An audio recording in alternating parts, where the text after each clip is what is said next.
Did you know you could enhance your 2023 tax return?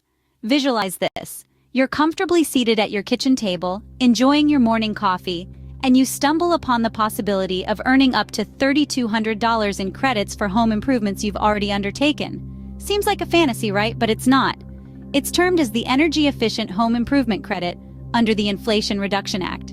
Maybe you've recently added some cozy insulation, installed efficient doors, or invested in a smart heat pump.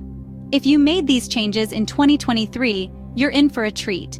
You might be eligible for a 30% credit, up to $1,200, for insulation, doors, and windows. And for those of you who are heat pump enthusiasts, you could snag up to $2,000 back. That's right, $2,000. Remember, these tax rebates aren't for future projects.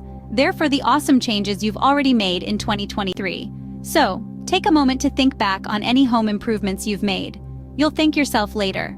For more information, check the IRS website link in the description. It's the best place to get the full lowdown on this credit. If you're feeling a bit overwhelmed by tax lingo, don't worry. You can always chat with your tax pro. They're there to help you navigate these waters. Now, let's shift gears a bit. If you're a Massachusetts resident looking to cut energy bills, there's an opportunity you won't want to miss. Click the provided link for a free home energy check by a certified expert. It's a no-brainer, really. Why not take advantage of a free service that could end up saving you money in the long run? The Energy Efficient Home Improvement Credit is a perfect opportunity to gain from your home's green upgrades. Don't miss this chance to boost your tax return and cut energy costs.